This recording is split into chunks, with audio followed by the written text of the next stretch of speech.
ஓம் சீதாரா நேயர்களுக்கு வணக்கம். மகாலட்சுமி நம்ம வீட்டுக்கு வரணும். மகாலட்சுமி நம்மளோட நிரந்தரமா தங்கணும். வந்த மகாலட்சுமிய எப்படியாச்சும் நம்ம வீட்லயே தங்க வைக்கணும். அப்படிங்கிறவங்களுக்கு தான் இந்த தாந்திரிக பரிகாரம். இப்போ மகாலட்சுமியை முதல்ல எப்பவுமே நம்ம வீட்ல மகாலட்சுமியோட அருள் இருக்கும் தானே!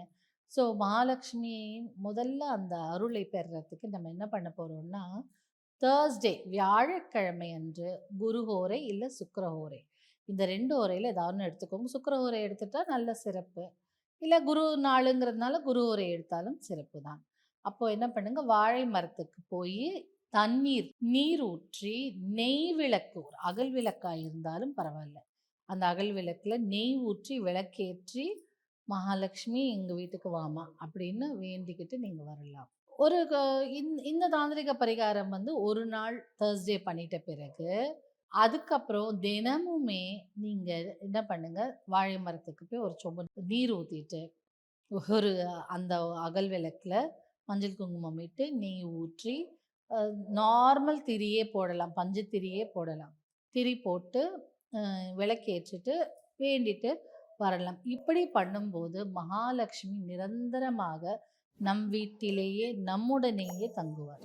நெய் நெய்க்கு நெய் முதல்ல எங்ககிட்ட பணமே இல்லைங்க. நாங்க எங்கங்க நெய்க்கு போறதுன்னா, நீங்க என்ன எண்ணெய் விளக்குக்கு ஊத்துறீங்களோ அதுவே போதும். எவ்வளோ சிம்பிளா பண்ணாலுமே போதும். இல்ல போட்டு அந்த இடத்துல அந்த தூவிட்டு, அந்த வாழை மரத்துக்கும், நம்மளுடைய மகாலட்சுமிக்கும் நன்றி சொல்லிட்டு பாருங்க. அதனால தான் கல்யாணம் அது அப்படி ஒரு சுபிட்சமான ஒரு மரம் இல்லையா? வாழை மரத்துல எல்லாமுமே யூஸ் தான். வாழை இலை, வாழைத்தண்டு, வாழை நாரு, வாழைப்பழம் சாப்பிடுறோம்.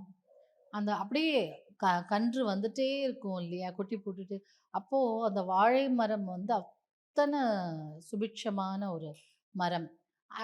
அந்த மரத்துக்கிட்ட நம்ம விளக்கேற்றி மகாலட்சுமி வேண்டும்போது, மகாலட்சுமி கண்டிப்பா நமக்கு கூட வருவா. துணையா வருவா. துணையா நிற்பா. எப்போதுமே நிரந்தரமா நம்மளோடையும் இருப்பா. இது ட்ரை பண்ணி பாருங்க. ரொம்ப எளிமையான தாந்திரிக பரிகாரம் தான் நான் சொல்றது. அந்த தாந்திரிக பரிகாரத்தை கடைப்பிடித்தாலே வந்து வாழ்க்கைக்கு என்னென்ன தேவையோ அது எல்லாமே கிடைச்சிரும்.